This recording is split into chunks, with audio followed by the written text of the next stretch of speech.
राजस्थान की नदियाँ। राजस्थान की नदियों को वैसे 3 भागों में विभाजित किया गया है।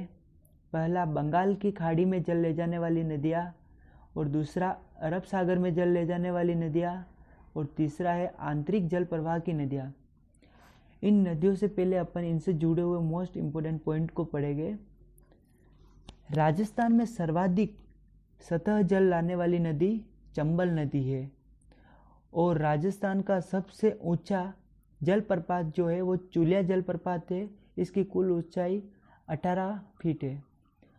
राज्य में सबसे अधिक अवनालिका अपर्दन का निर्माण चंबल नदी के प्रवाह क्षेत्र से होता है, और राजस्थान की पूर्ण प्रवाह दृष्टिकोण से राज्य में बहने वाली सबसे लंबी नदी बनास नदी है, और ये राज्य में बहने वाली सबसे लंबी नदी भी यही है। इसकी कुल लंबाई 480 किलोमीटर है। सबसे बड़ा बांध चंबल नदी का जो मंदसौर में गांधी सागर बांध है। राजस्थान का सबसे भराव क्षमता वाला बांध राणा प्रताप सागर बांध है, जो चित्तौड़ में स्थित है। राजस्थान का पेय जल की दृष्टि से सबसे बड़ा बांध बिसलपुर बांध है, जो टोंक में स्थित है।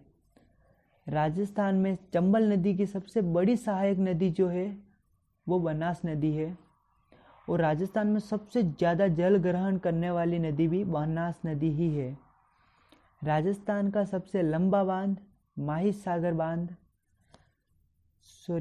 बजाज सागर बांध है, जो बांसवाड़ा में स्थित है, और राजस्थान का सबसे ऊंचा बांध है वो झाकम बांध। इसकी कुल ऊंचाई 81 मीटर है, जो प्रतापगढ़ में स्थित है।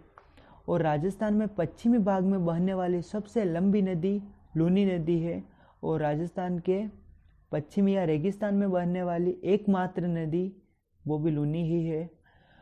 राजस्थान में पूर्ण बहाव की दृष्टि से सबसे लंबी नदी कांतली नदी है, और आंतरिक जल प्रवाह की सबसे छोटी नदी काकनी या फिर काकनेय नदी है, जिसकी कुल सबसे छोटी है, और इसकी कुल जो लंबाई है वो है 17 किलोमीटर।